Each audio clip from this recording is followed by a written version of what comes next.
بسم اللہ الرحمن الرحیم۔ حضرت بلال کے والدہ کا نام روایت میں حمامہ آیا ہے۔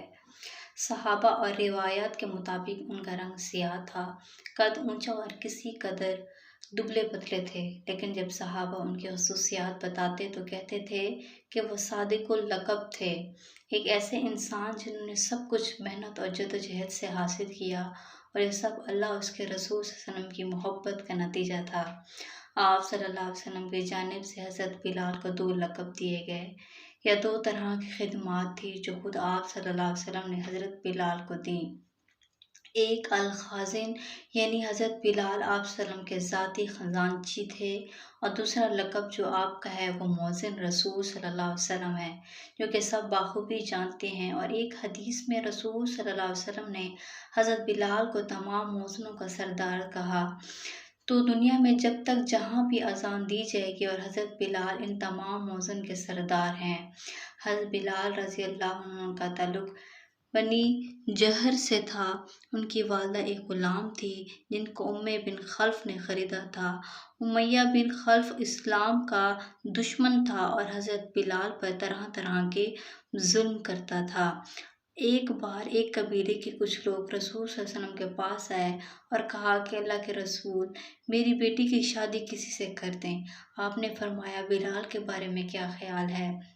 وہ لوگ پھر آئے، پھر کہا رسول صلی اللہ علیہ وسلم میری بیٹی کی شادی کسی سے کر دیں۔ آپ صلی اللہ علیہ وسلم نے پھر فرمایا بلال کے بارے میں کیا خیال ہے؟ وہ لوگ تیسری بار پھر آئے اور پھر یہی کہا۔ آپ صلی اللہ علیہ وسلم نے پھر جواب دیا کہ بلال کے بارے میں کیا خیال ہے، جو کہ جنتی ہے۔ ایک حدیث میں ہے کہ جنت حضرت بلال کا انتظار کرتی ہے۔ ایک مسلمان کی حیثیت سے ہم جنت کا انتظار کرتے ہیں، جبکہ جنت خود حضرت بلال کا انتظار کرتی ہے۔ ایک بار فجر کی نماز کے بعد آپ صلی اللہ علیہ وسلم نے حضرت بلال سے پوچھا کہ تم ایسا کیا کرتے ہو کہ کل رات جب میں جنت میں داخل ہوا تو میں نے اپنے آگے تمہارے قدموں کی آواز سنی۔ حضرت بلال نے جواب دیا، یا رسول اللہ، جب بھی میرا وضو ٹوٹتا ہے میں دوبارہ وضو کر کے 2 رکعت نفل ادا کرتا ہوں۔ کون تھا ایسا جو نہ چاہتا ہو کہ مؤذن رسول صلی اللہ علیہ وسلم کا منصب اسے نصیب ہو؟ صحابہ اس بات پر جان تک دے سکتے تھے، لیکن یہ مقام حضرت بلال کے حصے میں آیا تھا۔ نہ صرف یہ بلکہ فتح مکہ کو یاد کریں جب بڑے بڑے مرتبے والے صحابہ موجود تھے، اور ایک طرف خانہ کعبہ تھا جو مسلمان و مشرکین مکہ دونوں کے لیے سب سے محترم تھا۔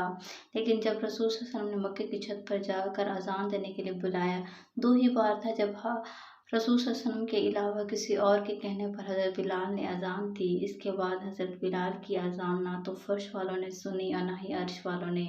یہ فخر بلال ابی رباح کو حاصل ہے کہ جنہوں نے خانہ کعبہ میں، مسجد نبوی میں اور مسجد اقصیٰ میں تینوں جگہ اذان دی، تینوں جگہ توحید کا اعلان کیا۔ حضرت بلال کی وفات کے وقت جب ان کی بیوی نے یہ کہا کہ یہ اور نہ ہی کوئی اولاد تھی۔ مزید ایسے ویڈیوز دیکھنے کے لیے ہمارے چینل کو سبسکرائب کریں، ویڈیو کو لائک کریں، شیئر ضرور کریں۔ شکریہ۔